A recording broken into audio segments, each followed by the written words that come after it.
everything needs to be nerfed. Everyone needs to do 1 damage. Man, like it's Jesus. I have such a, when people were screaming about rivers of blood like to be nerfed, whereas the weapon really wasn't absolutely overpowered, but people wanted it to, people right now are so happy. Like when I see my comment section, people are so happy that it is nerfed to the ground. They are like so happy that you cannot one-shot with it anymore. Like, that in the invasions it deals so much less damage and so on. They are so happy. The reality is that Rivers of Blood without its one-shotting ability is not really big of the threat. They supposed to rather rework the weapon to make it, for example, more viable as the regular weapon rather than just like a one-shotting tool with the L2. But they didn't do that. They just nerfed the weapon all around. And right now, the viability of the Rivers of Blood is very questionable. When the Rivers of Blood was the topic, it's fine. But when we are talking about the light rolls, man, light rolls are cool because the idea of the light rolls is so fine. And man, we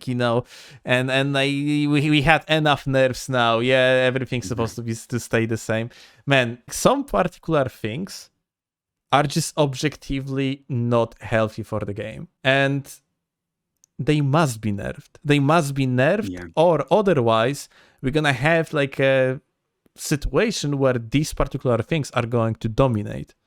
And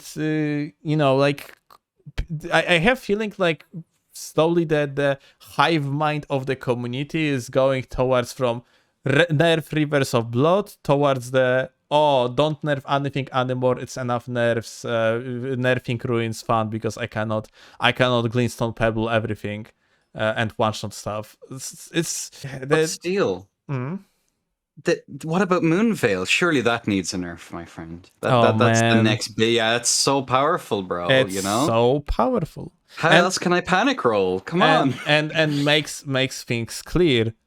Moonveil is really a powerful tool, but we cannot just nerf it to the ground just like that. Like, let's remove the damage. This weapon has only damage. This weapon has nothing else. If you are going to just like slap the nerfs similar to these that Rob have, then Moonveil is out of the window.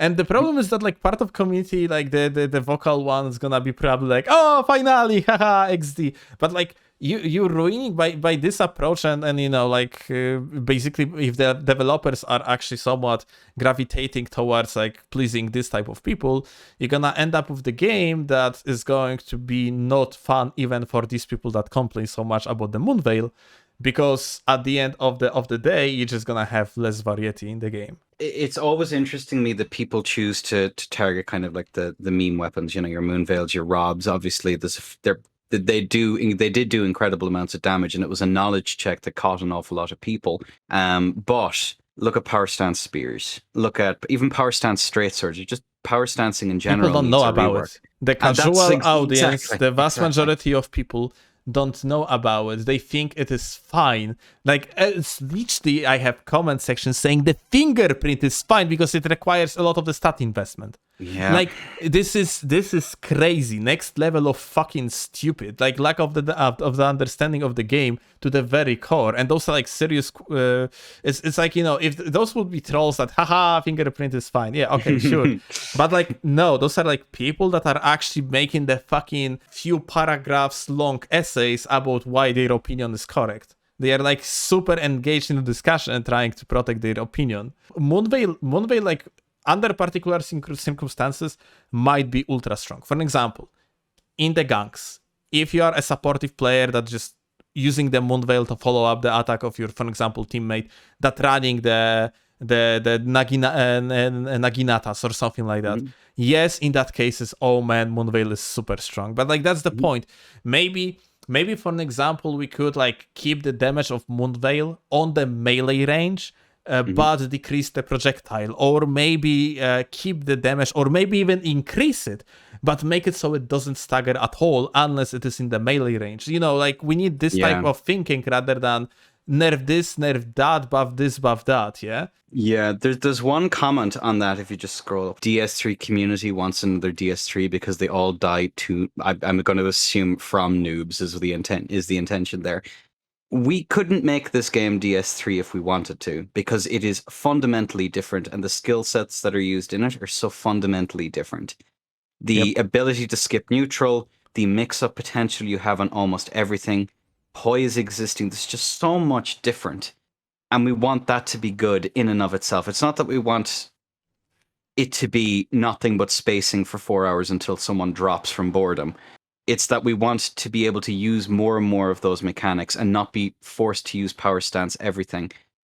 We just want a balanced experience, a much more balanced experience. That's ultimately what we want. Yep. And yeah, that's. I just thought it was a funny one because I hear that a lot. Yeah, from content creators. that became another meme that like, oh, people just want another Dark Souls 3.